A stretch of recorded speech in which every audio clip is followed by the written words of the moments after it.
após ser revelado que uma distribuidora de queijo, uma fábrica de sorvetes e também uma empresa de locação de veículos arremataram lotes para importar quase 192 mil toneladas de arroz para o governo federal. A Conab pediu que as mesmas comprovem a capacidade técnica e financeira para conseguir cumprir esse contrato. Além disso, a oposição iniciou a coleta de assinaturas para a criação de uma CPI para investigar esse leilão. De acordo com o deputado Coronel Zucco, que lidera essa iniciativa, há supostos indícios de uma possível fraude na condução desse processo. Juntas, essas três empresas receberam mais de 947 milhões de reais do governo pela importação de arroz. De acordo com a Companhia Nacional de Abastecimento, a Conab, responsável pela licitação, a medida foi tomada para garantir segurança jurídica e solidez nessa grande operação. Vamos gerar com os nossos comentaristas. Vamos ao Rio de Janeiro. Roberto Mota conectado com a gente. Mota, seja muito bem-vindo. Uma ótima noite a você. Há dúvidas em relação a esse processo licitatório e também a capacidade dessas empresas que, digamos, não são especializadas em arroz nem em grãos, né? O que a gente precisa considerar em relação à lisura desse processo e a necessidade de você publicizar a capacidade dessas empresas? Muitas perguntas a serem feitas. Boa noite, Caniato. Boa noite, meus colegas de bancada. Boa noite, nossa querida audiência. Tem gente já chamando esse caso de Arrozgate, como se fosse um escândalo do tipo do Watergate lá nos Estados Unidos. Tem gente chamando de arrozão. Tem gente que vê maldade em tudo. Parece que entre as empresas vencedoras do leilão, ou seja, aquelas empresas que foram selecionadas para fornecer uma quantidade gigante de arroz, estavam entre elas uma fabricante de sorvete, uma mercearia de bairro especializada em queijo e uma locadora de veículos. Eu sugiro que a gente olhe o lado positivo dessa história. Pelo menos nenhuma das vencedoras é especializada na importação de produtos de maconha.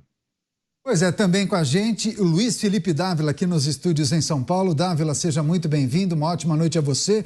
Uma série de questionamentos e dúvidas, claro, após a divulgação dessas empresas que venceram esse processo licitatório. Das 4 empresas, só uma é de fato especializada nesse tipo de segmento, arroz e grãos. As demais atuam em outras áreas. Isso por si só já é algo estranho, né? Não, é um escândalo, né? Se você imagina, o governo quer fazer uma compra de arroz e ganha a licitação. Uma empresa, uma fabricante de sorvete, um pequeno comércio de queijo, como disse o Mota, ou uma locadora de automóvel. Alguma coisa está errada nisso. Devia ganhar empresas, evidentemente, do setor. E o Brasil, o que mais tem é grandes traders de grãos, principalmente arroz, soja, café. Hoje o Brasil exporta quantidades incríveis. 1/4 do PIB da exportação é exportação do agronegócio. Então não é que falta gente qualificada no agro, tem muita gente qualificada. Mas então ela é desastrosa por 3 fatores. O primeiro é esse. Imagina uma licitação da Conab que ganha esse tipo de gente e não os especialistas de mercado. Já mostra algo muito estranho. Segunda coisa, é uma política errada desde o primeiro dia. O Brasil nunca correu o risco de desabastecimento de arroz. Isso ficou claro logo após o início da tragédia no Rio Grande do Sul, quando os exportadores de arroz, os plantadores de arroz, se organizaram e disseram que não há risco de abastecimento. O governo precipitou-se, disse que ia sim ter risco de desabastecimento, criou pânico na população, que é a primeira coisa que não se faz, porque aí tem correria ao supermercado, né? Depois, teve um problema sazonal das estradas interrompidas, que já acabou, esse problema não existe mais. E os preços que aumentaram evidentemente naquelas semanas da tragédia já caíram. E não tem nada a ver com o leilão, tem a ver com a lei de mercado. Então, é um governo que tem uma política desastrosa dos anos 80, que desregulamenta o mercado em várias formas. Primeiro, intervém na política de preço de mercado, o que é péssimo, que é o que ele está fazendo, vendendo arroz abaixo do preço de mercado. O que acontece quando você vende arroz abaixo do preço de mercado? Você desencoraja os agricultores a plantar o próximo ano. Aí o próximo ano você vai ter um problema no arroz. Bom, já que eu perdi dinheiro esse ano porque o governo está interferindo no preço, para que eu vou plantar no próximo ano? Segunda coisa, não tem a ver com essa questão do desabastecimento, como eu disse. E aí o que acontece? Distorce a política de mercado. Então você distorce o mercado, você intervém na política de preço e causa um escândalo como esse. Aí o que acontece? O presidente da República vai puxar a orelha do cara da Conab como se ele tivesse feito lá alguma coisa errada, tal. Bom, evidentemente precisa justificar porque essas empresas que não tem nada a ver com o setor ganharam. Mas o governo não faz meia-culpa, que ele adotou uma política errada que deveria já ter sido suspendida e deixado o mercado voltar a fazer o que ele sabe fazer, determinar preço, abastecer o mercado e não entrar nessa política desastrosa de intervenção. Um governo que sempre suspeita da economia de mercado e acha que a intervenção benéfica do Estado é que vai resolver a situação. Pois é, dúvidas pairam em relação a esse leilão para importação de arroz. Cristiano Beraldo também com a gente. Beraldo, seja bem-vindo, uma ótima noite a você. O que a gente precisa também considerar em relação a esse pedido, essa exigência da Conab, Companhia Nacional de Abastecimento, solicitando que essas empresas vencedoras do leilão comprovem essa capacidade técnica e financeira para terem realizado esse arremate, né, Beraldo? Afinal, das 4 empresas, uma é especializada na fabricação de sorvetes, a outra mercearia que vende queijos e uma outra locadora de veículos, né? Ah, o Brasil é o máximo, né, Canhato? Você tem que comprovar, mas só depois de já ter saído o resultado dessa licitação. Não seria lógico em qualquer país do mundo que realmente tivesse compromisso com o dinheiro público que a condição, a experiência, a capacitação viesse antes da participação no leilão? Mas o Brasil é assim mesmo. Aliás, Canhato, boa noite a você, boa noite ao Mota, ao Luiz Felipe Dávila, boa noite à nossa querida audiência que nos prestigia todas as noites aqui nos Pingos nos Is, para a gente refletir juntos sobre esse caso do arroz, lembrando o que aconteceu durante a pandemia com o escândalo dos respiradores. O TCU foi rapidíssimo em atuar, a Polícia Federal, o Ministério Público, todo mundo ali, todas as forças possíveis atuaram de forma rápida contra as pessoas que foram acusadas de levarem vantagem na compra e venda de respiradores para atender as pessoas que estavam morrendo por falta de ar na pandemia de Covid-19. Agora, a gente tem um caso que se assemelha da seguinte forma: foi comprado de forma emergencial, foi comprado atropelando todos os processos, foi comprado passando por cima de tudo aquilo que é razoável na lida, no respeito ao dinheiro público, foi comprado, todas essas toneladas de arroz foram compradas para poder destruir o produtor local. Não é que o produtor do Rio Grande do Sul teve ajuda, não é que o governo federal foi lá pegar na mão desse agricultor, desse produtor de arroz que está destroçado, que está completamente destruído em razão das chuvas, e foi ajudá-lo a escoar a safra que já estava colhida e a amenizar os efeitos da chuva. Não. Uma banana para os produtores de arroz do Rio Grande do Sul e toma-lhe sorveteria e locadora de carro, comprar arroz lá de longe, lá da Ásia, que é onde dá mais comissão. Pois é, tem um outro detalhe nessa história toda, viu, Mota? O jornal Estado de São Paulo fez uma ampla reportagem tratando dessas empresas que conseguiram arrematar esses lotes, e a tal mercearia especializada na venda de queijos possuía um capital social de apenas R$80 mil. Daí, no mesmo dia do leilão, que foi feito pelo governo, 29 de maio, essa empresa mudou, alterou o seu capital social para R$5 milhões e deixou de ser uma microempresa. Então, ou seja, se adaptou ao que pedia o edital. Aquelas coisas do Brasil que não cheiram muito bem, né, Mota? Inclusive, parlamentares se organizam para a instauração de uma CPI. Para além da apuração no Tribunal de Contas da União, é preciso também uma investigação no âmbito do Legislativo? A gente precisa tanta coisa, né, Canhato? Eu acho que 80% das notícias que a gente dá aqui todos os dias mereceriam uma investigação, uma CPI. O grande erro dessa notícia que a gente está comentando agora, o Dávila já explicou. Primeiro, é um leilão desnecessário. Não existe necessidade de se comprar arroz. Isso já foi fartamente explicado pelos especialistas em arroz do Brasil, que são as pessoas do agronegócio. Então, você vai fazer uma compra de arroz desnecessária, que vai mexer artificialmente com o preço do arroz, vai jogar o preço do arroz para baixo. Olhem a história. Não existe caso bem-sucedido de interferência governamental em preço de comida. É sempre para causar problema. A partir daí, o resto é naturalmente errado.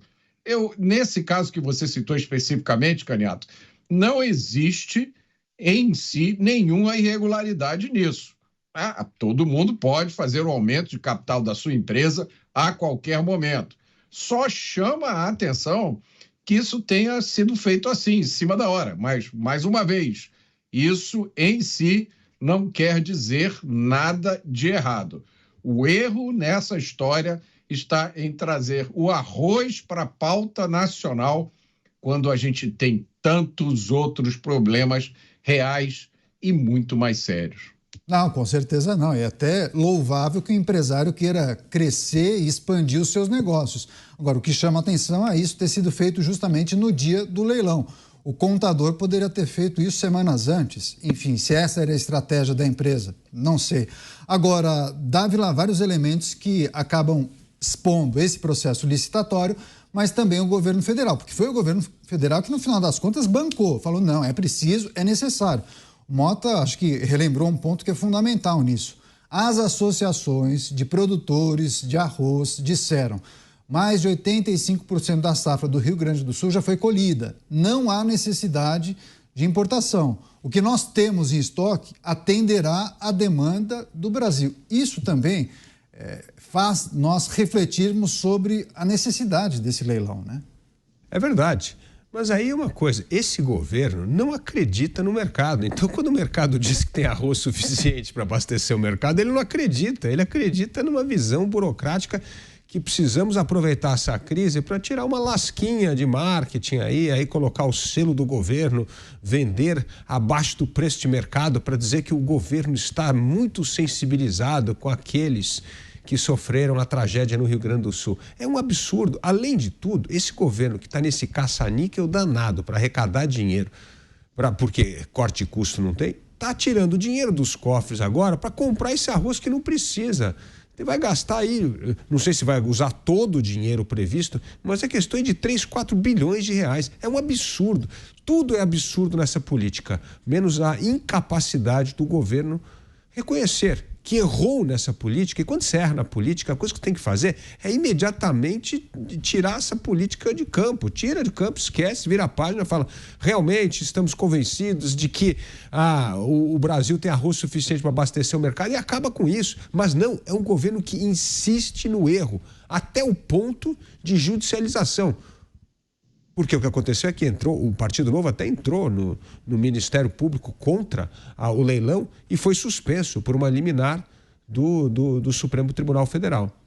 É isso mesmo. Inclusive também a manifestação do Partido Novo junto ao TCU, Tribunal de Contas da União, pedindo justamente uma apuração em relação ao processo licitatório e também a suspensão do resultado do leilão.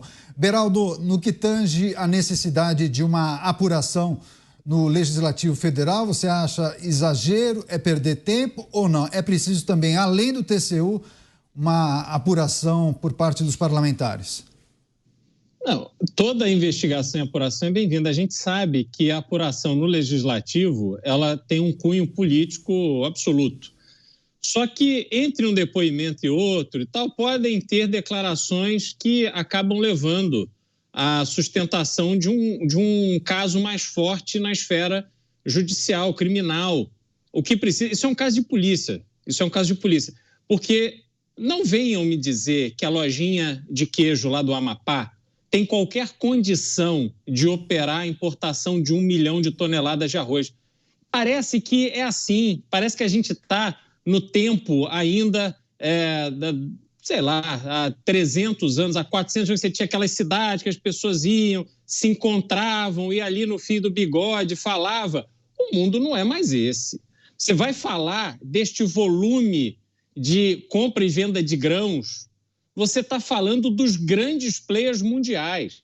Você está falando de empresas multinacionais que faturam bilhões de dólares por ano negociando commodities. Isso não é mercado para amador, não existe a possibilidade do dono da lojinha de queijo lá do Amapá ter a conexão certa na hora certa, com a disponibilidade certa lá na Ásia. O mundo não funciona assim, porque o produtor da Ásia, ele não está produzindo arroz esperando a ligação do fulano, dono da venda de queijo do Amapá. É a mesma coisa de você achar que uma pessoa aleatória qualquer vai negociar petróleo com a Petrobras. Não vai, porque o mercado não é assim. Então não queiram nos fazer de trouxa. A polícia tem que agir com veemência e rapidez, porque este é um caso clássico de operação encomendada para beneficiar os amigos. Às vezes, tão amigos que até conta conjunta tem com políticos e poderosos. Pois é, várias manifestações aqui, viu, Mota, entendendo que esse episódio pode se tornar uma grande crise para o governo federal, que lá atrás acabou bancando a necessidade de realizar esse leilão, mais uma vez reforçando aquela informação, indo na contramão do que orientaram os principais players do mercado aqui do Brasil. Agora, é preciso também considerar uma mobilização dos parlamentares que integram a bancada do agronegócio, muito forte, inclusive, no Congresso Nacional, né, Mota? Que é o que nos dá esperança, nesse caso e em outros. O que a gente gostaria, Caniato, não é nada demais. O que o povo brasileiro quer é uma coisa muito razoável. Quer ver aplicado, nesse caso, o mesmo rigor que foram aplicados em outros casos. Aqui só me veio, já que a gente está falando de arroz, me veio aqui, por alguma razão, o caso da baleia. Tá? Vamos pegar o rigor que foi adotado no caso da baleia, vamos aplicar aqui nesse caso. Por que não? Será que o povo brasileiro não tem direito de pedir isso? A gente gostaria de ver os mesmos prazos, 24 horas, 72 horas, tá? Dados para explicações. A gente gostaria de ver os responsáveis sendo efetivamente responsabilizados com seus bens, suas contas bancárias, seus CPFs, porque eu não sei se aconteceram problemas legais com o leilão propriamente dito. Isso tem que ser investigado. Mas a compra, a decisão de comprar esse arroz é um deboche com a população do Rio Grande do Sul. E aí eu pensei aqui, refletir sobre o que o Dávila disse. Se o governo fizesse o que ele deveria fazer diante dessa situação, se ele fizesse isso sempre, toda vez que adotasse uma política equivocada diante das críticas, fizesse a meia-culpa e recuasse da política, olha, não ia sobrar muita coisa. Pois é, quer fazer o complemento, Dávila? Só trazendo a informação, inclusive reportagem que saiu na Folha de São Paulo, a manchete é a seguinte: leilão de arroz do governo foi vencido por loja de queijos e empresário já confessou propina. Ou seja, a reportagem da Folha já resgatou um episódio do passado desse empresário envolvido em um caso de corrupção. Mas faz seu complemento, Dávila, em cima do que o Mota disse. Só duas coisas aí, uma lembrando do Mota e do Beraldo. Do Beraldo, imagina se um vendedor de sorvete, uma locadora de carro vai ligar para uma grande trader asiática e falar: vou comprar 100 mil toneladas de arroz. O cara vai achar que é trote, nem vai achar que é uma ligação séria. Não, porque eu ganhei um leilão no governo, mas é óbvio que não vai entrar nisso. Ainda bem. Ô Dávila, vamos fazer um teste? Vamos ligar para a loja de queijo falando em inglês para ver se alguém lá sabe falar inglês. Não vai dar certo. E a outra coisa, insistir na política desastrosa, vai ter dois custos. O custo primeiro é esse: tem que desembolsar dinheiro dos cofres públicos para comprar o arroz e vender o arroz por um preço menor no mercado, e quem paga essa diferença somos todos nós que pagamos impostos. Mas mais do que isso, como isso vai afetar o plantador de arroz, Eu não duvido que o governo, no próximo ano, vai ter que subsidiar este plantador de arroz para que ele possa plantar, porque senão ele não vai plantar. Ele fala assim, eu não vou plantar, gastar meu dinheiro aqui para tomar calote do governo, porque o governo intervém no mercado. Então, vai ter custo duplo, o custo do subsídio e depois o custo de ajuda a este produtor de arroz para que ele não perca a esperança na próxima lavoura e volte a plantar. Pois é, ninguém está dizendo aqui que empresas pequenas ou empresários que sejam audaciosos não possam empreender, investir ou tentar vencer um processo licitatório. Não é isso. Que causa espécie de estranheza, justamente 3 empresas que não fazem parte desse ramo, não operam em processos licitatórios dessa monta, vencerem esses contratos, né? Mesmo respeitando, me parece, os editais que foram publicados. Quer fazer um complemento em relação a coisas que não se encaixam num primeiro momento, Cristiano Beraldo? Absolutamente nada nessa história se encaixa. De novo, você imaginar que o sujeito que se dedica a ter uma lojinha de queijo lá no Amapá, um estado que, se não me engano, tem coisa de 400 mil habitantes, de repente, não mais que de repente, ele simplesmente deposita 5 milhões de reais que estavam guardadinhos ali para uma eventualidade. Afinal de contas, essas coisas no Amapá a gente nunca sabe, não é? Então deixa 5 milhões de reais ali guardado, como qualquer família brasileira faz, e aí, puxa, tem uma oportunidade aí de comprar arroz. Não é queijo, não vou ligar para Minas Gerais, não, vou ligar lá para a China. Então toma aqui 5 milhões agora na conta, contador, faz o aumento de capital, que eu preciso participar desse leilão aqui, porque eu tenho o fornecedor de arroz que vai fornecer arroz para o Brasil inteiro. Esquece MST, sou eu, do Amapá para o Brasil, que vou alimentar, vou bancar o arroz na mesa do brasileiro. E aí esse sujeito que está acostumado a ligar para Poços de Caldas, para Pouso Alegre, para comprar o queijinho que ele vende lá no Amapá, de repente ele ligou para Xangai, ele ligou sei lá para onde, para negociar simplesmente navios e mais navios de arroz. Ora. Talvez, Mota, o objetivo final seja fazer sushi de baleia. O que você acha? Pois é, várias pessoas chegando aqui. A gente quer agradecer a participação das pessoas que gostam da Jovem Pan, do programa Os Pingos nos Is. Estamos repercutindo a notícia dos vencedores do leilão para importação de arroz. Das 4 empresas que venceram, uma de fato especializada na importação, na compra e venda de grãos e arroz, só que outras 3 empresas atuam em outros segmentos, em outros ramos. Locação de veículos, fabricação de sorvetes e a outra também compra e venda de queijos, uma pequena mercearia de bairro mesmo, aquelas mercearias que a gente encontra nas pequenas cidades ou cidades médias pelo Brasil. Agora, Mota, tem um outro dado importante que, assim, quando você faz uma licitação e importa uma quantidade enorme de arroz, mesmo indo na contramão da orientação do que dizem os representantes dos produtores de arroz, você acaba desbalanceando, né? Você acaba bagunçando todo o mercado. Vem uma quantidade enorme que vai ser vendida por um preço inferior àquele que é praticado, né? Isso mostra uma coisa que eu sempre falo aqui, as ideias erradas. Se você tem as ideias erradas, não existe possibilidade de você acertar, né? Nem por acaso, porque você não dá chance nem ao acaso. É como alguém que está querendo ir para o Polo Norte e sai aqui do Rio de Janeiro e caminha na direção do Rio Grande do Sul. Você jamais vai chegar no Polo Norte, só se der uma volta na Terra. Essa turma que está no poder hoje, eles acreditam que são iluminados. Eles acreditam naquilo que o Thomas Sowell chama dos ungidos. A gente junta nós 4 aqui num gabinete em Brasília e nós vamos planejar toda a economia do Brasil.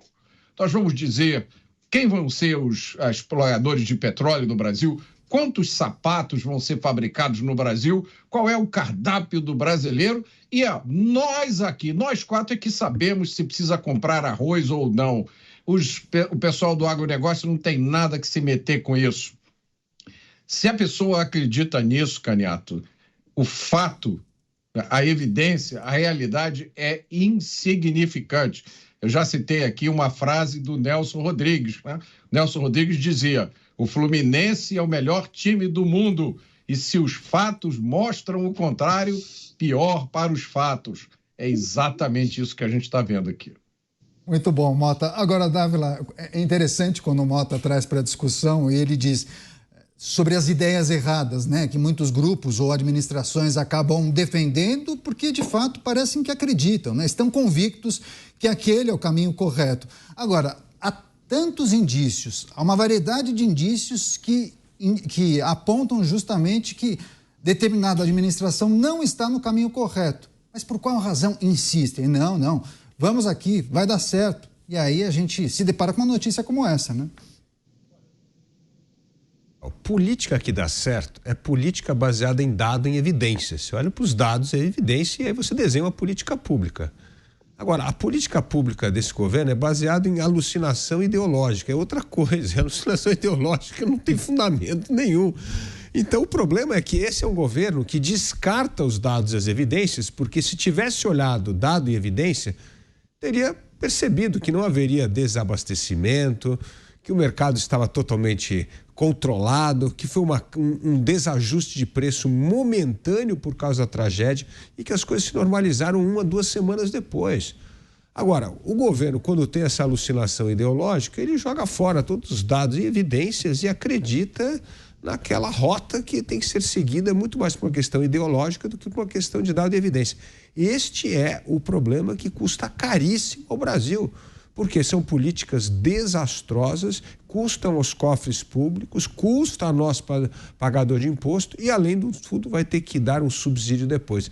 E só lembrando o Mota aqui que citou o Nelson Rodrigues, uma outra frase que eu adoro dele, que ele fala o seguinte: o subdesenvolvimento é uma obra de séculos. E é isso mesmo. Esse subdesenvolvimento brasileiro é séculos de populismo que rechaça dado e evidência e acredita na alucinação ideológica. Itaquinho, Mota. A frase completa do Nelson Rodrigues é: subdesenvolvimento não se improvisa. Subdesenvolvimento é obra de séculos.